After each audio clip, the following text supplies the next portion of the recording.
पेड़ सुनो और बताते हैं लोग, मेरी समझ में आता है, प्रमाण मिलता है।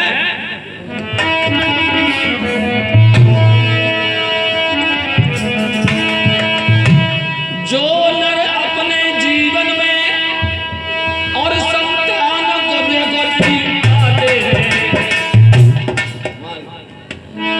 वो स्वयं नरक में जाते हैं और मूर्खों को ले जाते हैं।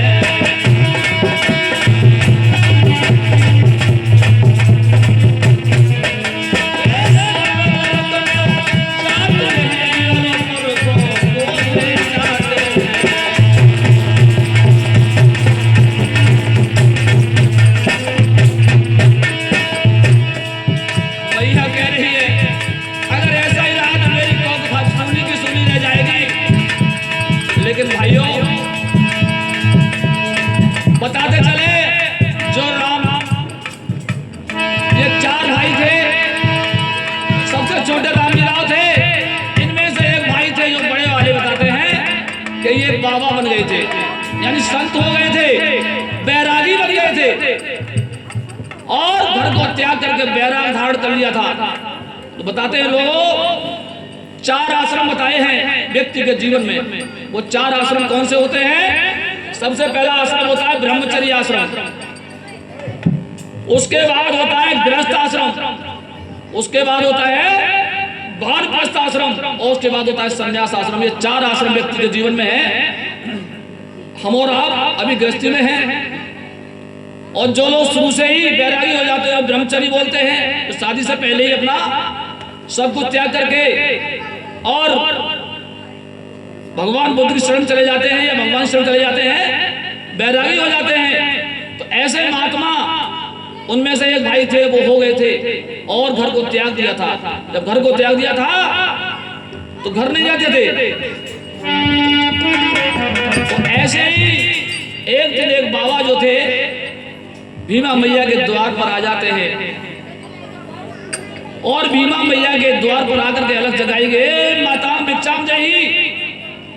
भीमा मैया निकल के आई, कहने लगी, अरे बाबा मैं तो खुद दुखी हूँ, मैं कहां से तुम्हें भिक्षा दूं, मेरी समझ में नहीं आता। भैया निशान तो हो चुका, ए बेटा या तो पीछे बैठ जाओ के।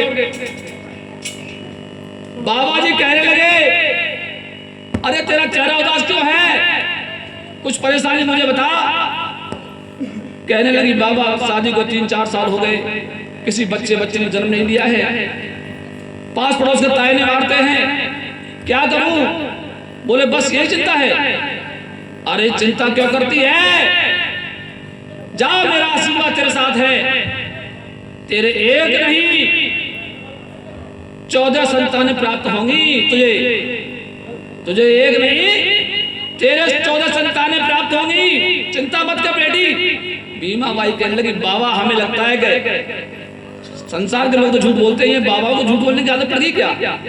बोले मैं झूठ नहीं बोलता हूँ, अरे मैं महात्मा हूँ, सन्यासी हूँ, सच्ची आत्मा से कहता हूँ तेरे 14 संतानें प्राप्त होंगी। लोगों आजकल के महात्माओं देखा होगा आपने, आजकल के बाबाओं ने पीले कपड़े धारण किए, हाथ में कमंडल लिया, चल दिए गलियों में, भीख मांगते हैं और क्या क्या नहीं करते हैं। और आप देख रहे हैं यूट्यूब के माध्यम से महात्माओं की कहानी, तो जो मंदिर में पुजारी बन के काम कर रहे हैं उनके ढंग क्या है। लेकिन पहले के संत बहुत पहुंचे हुआ करते थे, जो कह देते थे एक बार में वो पूरी हो जाती थी। लेकिन आज के बाबा थोड़ा प्रकाश डालेंगे। आइए ठीक है, अगर संत जी आप कह रहे हैं, मैं आपकी बात का विश्वास करती हूँ। बाबा जी उनको आशीर्वाद दे करके भीमा मैया को चले जाते हैं। लेकिन आज के बाबाओं को क्या है,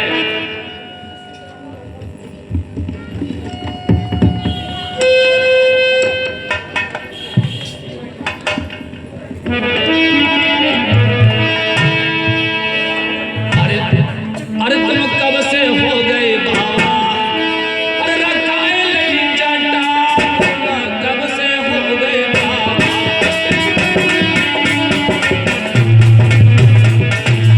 आजकल के बाबा बता रहा हूँ, एक बाबा वो थे जो आशीर्वाद दिया, उनके आशीर्वाद से उनके संतान पैदा हुई। लेकिन आज के बाबा कमंडल लटका लिया, घर घर जाते हमारी माताओं बहनों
पूरी व्यवस्था होती है, लेकिन आजकल के बाबाओं ने तो कमाल कर दिया है।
एक बार प्रेम से बोले सभी लोग, डॉक्टर बाबा साहब भीमराव अंबेडकर, दोनों हाथ पकड़े सभी लोग, डॉक्टर बी आर अम्बेडकर। ये तो देखिए आज के भाई कोई संत जी बैठे हुए तो बुरा न माने, जो आजकल के जो महात्मा ढोंगी से कहते हैं, ढोंग बना करके महात्मा हो जाते हैं, समाज में समाज को पागल बनाते हैं, मूर्ख बनाते हैं कि हम बाबा हैं और बड़े बड़े माल खाते हैं, लोगों को ठगते हैं, ये काम कर रहे हैं। लेकिन ऐसा नहीं करना चाहिए हमको। इधर भैया जो बाबा आए थे भीमा मैया के दरवाजे पर, उनको आशीर्वाद देकर चले गए और कहा बेटी चिंता मत कर, जा तेरे 9 महीने के बाद तेरे गर्भ से एक बच्चा पैदा होगा, और एक नहीं तेरे 14 संतान पैदा होगी। लेकिन फिर भी दुखी थी बेचारी।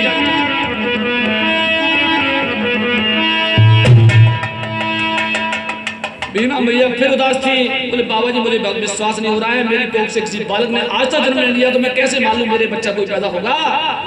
बोले उदास क्यों है बेटी, तू बता सही क्या कारण इसके अलावा। और बोले बस बाबा यही कारण है, अरे बरसे सी गई बीत न जन्मों कोई तारी रे, भीमा मैया की बोली रे न जाके गई है।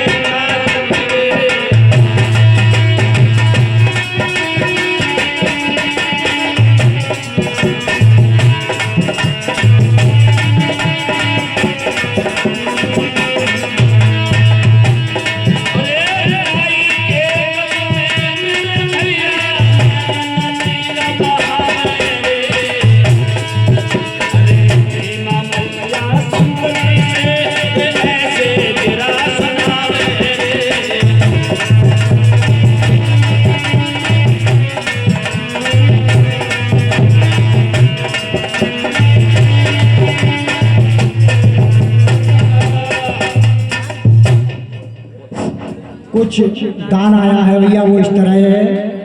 ये डॉक्टर मलिक साहब अनुज जादवपुर, ये 200 रुपए। अच्छा जादवपुर से भैया, हाँ, बहुत बढ़िया। बाबा साहब के जन्म दिवस समारोह में दिए हैं।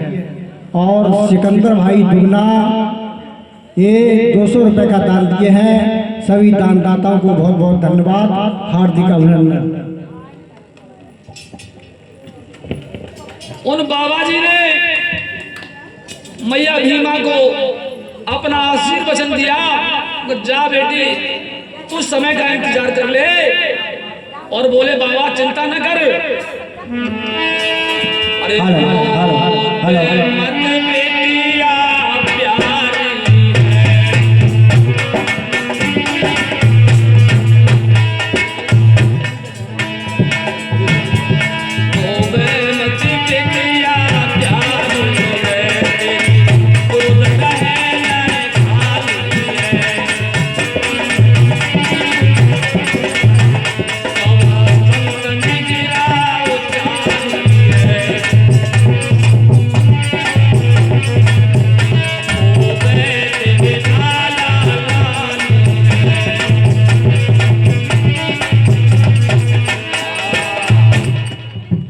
भजन की फरमाइश आ रही है, बेटी आजा भजन सुना दो।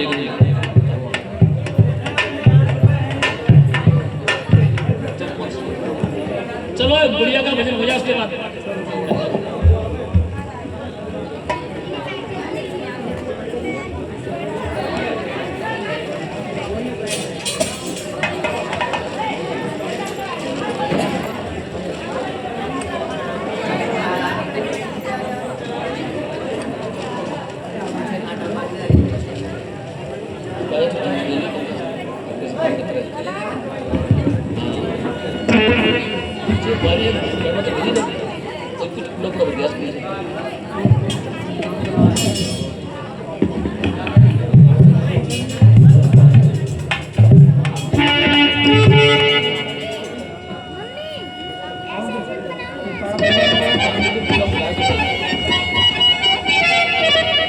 एक नीड है कोई चीज में बोल रही है।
बोली भीमराव अम्बेडकर, बोली बाबा साहब, बोली गौतम बुद्ध।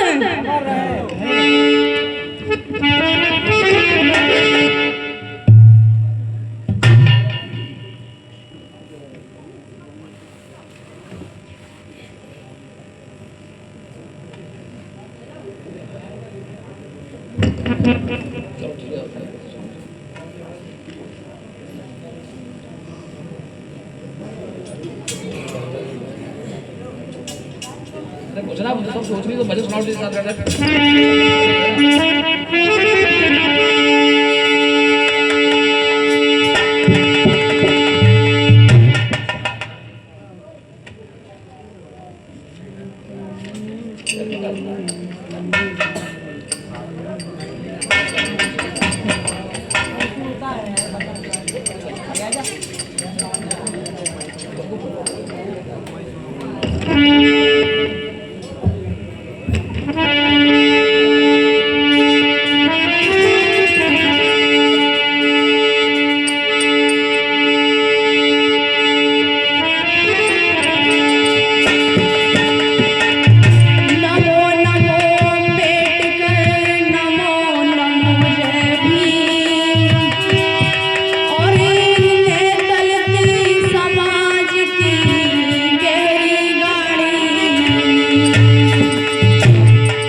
जब अंग्रेजों का जमाना था तो हम लोगों को पानी पीने का भी अधिकार नहीं था, अच्छे कपड़े पहनाए, और ये इसके बारे में रमाबाई का भी त्याग था। उन्होंने भी बहुत कुछ त्याग किया। उन्होंने भी सोचा कि हमारे पति भीमराव अम्बेडकर जो भी कर रहे हैं वो समाज के लिए अधिकार दिलाने के लिए कर रहे हैं, संविधान के लिए।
50 रुपया से रखे राम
भैया थोड़ी देर के लिए मैं अशरफी लाल जी से गुजारिश करूंगा, अनुरोध करूंगा कि वो आए, दो शब्दों के माध्यम से बाबा साहब के जीवन पर प्रकाश डालते हुए उस जन्म दिवस समारोह के आयोजन पर कुछ शब्द बोले।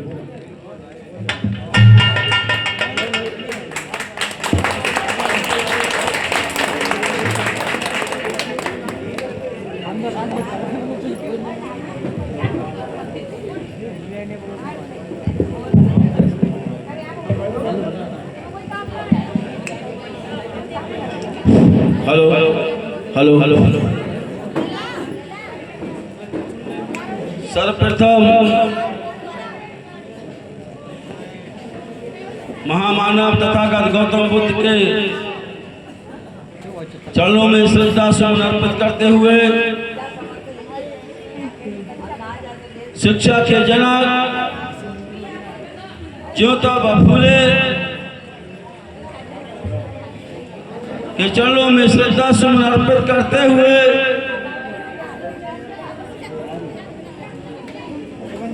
भारत का संविधान के निर्माता डॉक्टर भीमराव अंबेडकर साहब को नमन करते हुए और आज इस ग्राम शरीफ नगर में 134वीं अंबेडकर जयंती के उपलक्ष्य में सभी सम्मानित भाई बहनों बुजुर्गों और दूर दराज से आए मेरे कलाकार भाइयों, बड़ी खुशी की बात है आज पूरे देश में नहीं पूरे विश्व में बाबा साहब का डंका बज रहा है, ये एक बड़ी गौरव की बात है। तो साथियों, समय कम होते हुए अपनी बात को आगे बढ़ाऊंगा। साथियों, 14 अप्रैल मनाने के उपलक्ष्य में हम बाबा साहब के जन्मदिन को जो मनाते हैं, उसका मेन सिद्धांत है कि हम बाबा साहब के बताए हुए मार्ग पर चले, उनके बताए रास्ते पर चले,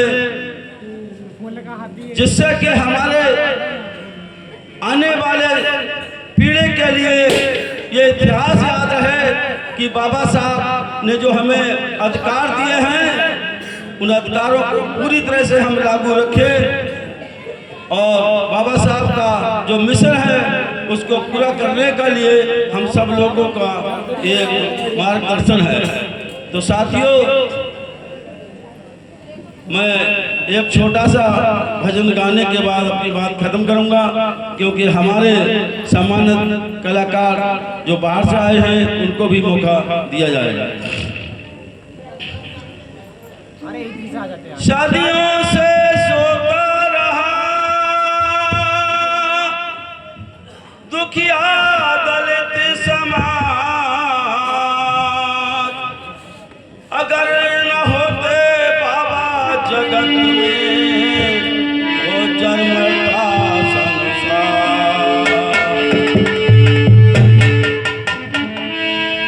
तो साथियों, मैं उस उपलक्ष्य में गीत गाने की प्रेरणा कर रहा हूँ जो हमारे बीच में जो अंधविश्वास बैठा हुआ है और जो हमारी भावना के अंदर जो गुलामी की जंजीर बनी हुई है, उसको तोड़ने के लिए एक गधा ने अपनी अकलदारी से एक बड़े जुल्म का शिकार करने वाले को बरस कर दिया था। साथियों, एक दिन अपने खेत में,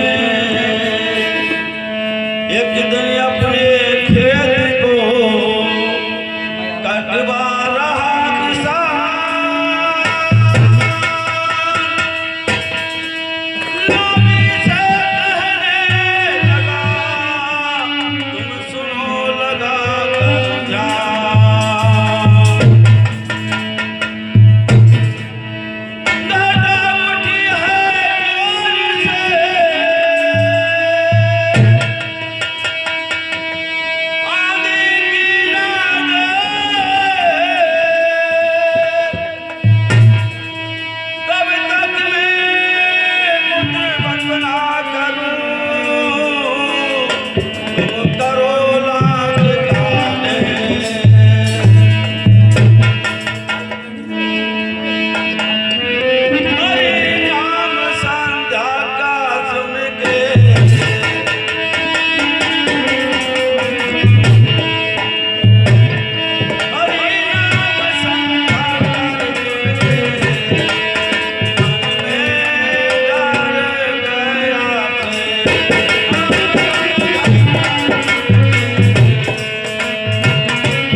उसकी बुद्धि खराब हो गई है।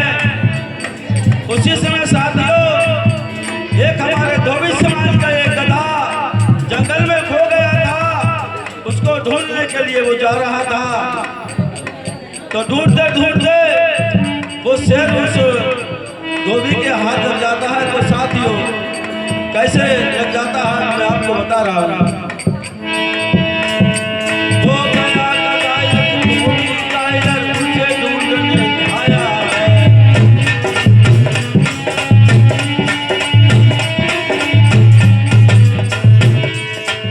गया गदाई धोबी कायर उसे ढूंढने आया है।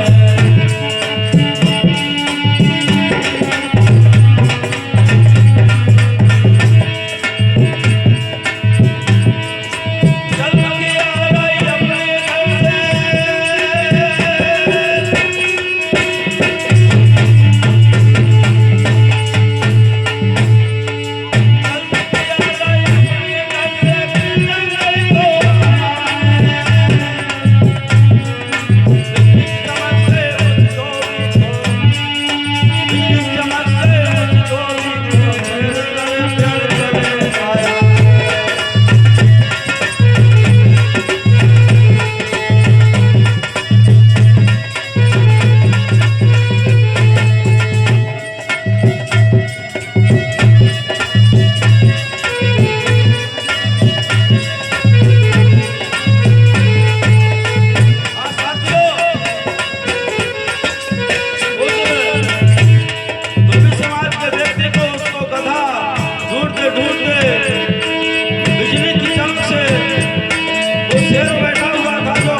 और उस गधे को जो है वो अपने घर ले आता है।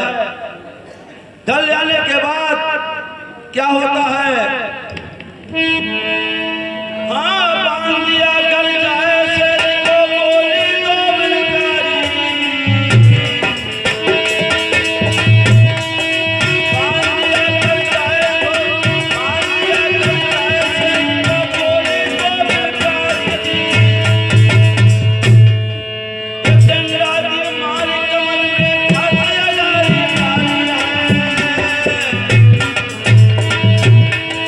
गला की बदली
नदी की तरफ को जब गधे को ले गया डंडा मार के, तो होता क्या है, दिन का सूरज निकल रहा था।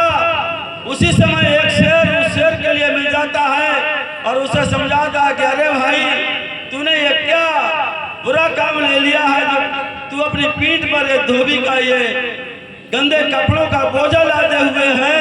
अरे भाई, तू मेरी कहनी को मान, इसको डाल दे। तो साथियों, इसी तरह से ये हमारा समाज, इसको कितना भी समझाया जाए, ये समझने की कोशिश नहीं करता है। उसी की तरह उसी आडंबर और अंधविश्वास में डूबा हुआ है। कितना भी प्रयास करो साथियों, एक धोबी इतना विद्वान होने के बावजूद भी उस शेर को पकड़ लेता है और डरता नहीं है। आप भी तो शेर हो। बाबा साहब ने कितने संघर्ष करने के बावजूद इस मंजिल को खोया पाया और आप सबके जीवन के लिए उन्हें लड़ाई लड़ी। तो साथियों, और आगे क्या होता है फिर मैं आपको बताता हूं। अरे